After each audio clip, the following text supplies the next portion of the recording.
is a very important question. Es una pregunta muy importante. This is actually a question that we hear a lot at Reboot around the world.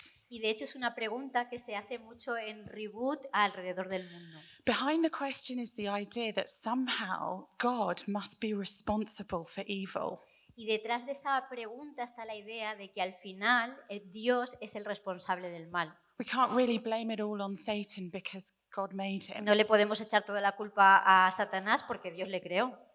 Let's take a step back a minute from the question. Pero de nuevo, vamos a dar unos pasos atrás antes de pensar en el tema de forma directa. Because we need to understand something about who God is in order to understand this question. Para entender esta pregunta tenemos que entender bien cómo es Dios. You see, God in the Bible is personal. Dios en la Biblia es personal, He is loving es amor and he is not coercive. y Sorry, he doesn't force y people. no nos fuerza. So unlike the deities of other religions, A diferencia de las deidades de otras religiones, where God is capricious, he wants worship for himself and he's taking all the power to himself. donde los dioses son caprichosos, ellos sí reclaman la adoración de los demás.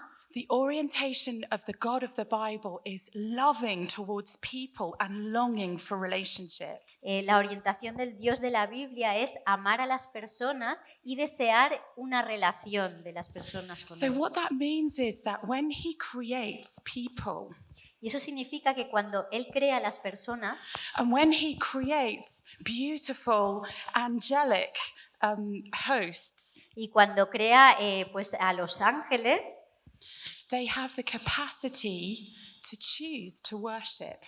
tienen la capacidad de escoger si adorar a Dios o no adorarle. You see, worship that is forced isn't really loving. Porque la adoración que es forzada, si te fuerzan a adorar, no nace del amor.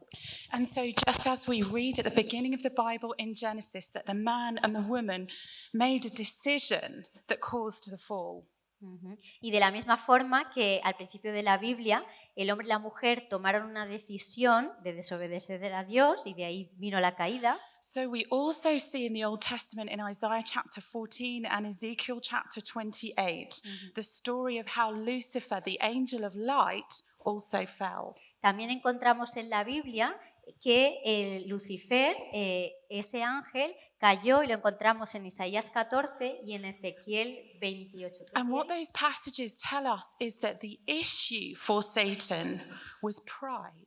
Y en esos pasajes descubrimos que el problema que Satanás tenía era el orgullo. He wanted to receive worship, not to give worship. Él quería recibir adoración, no dar adoración. And so this description of the fall of Satan is there in the Bible. Así que esa descripción de la caída de Satanás está ahí en la Biblia. So ultimately, why did it happen? ¿Y por qué ocurrió? Because God doesn't force us. Porque Dios no nos fuerza, He gives us the possibility of love. nos da la posibilidad de amar. And that means the possibility of decision making. Y eso también significa dar la posibilidad de que tomemos decisiones.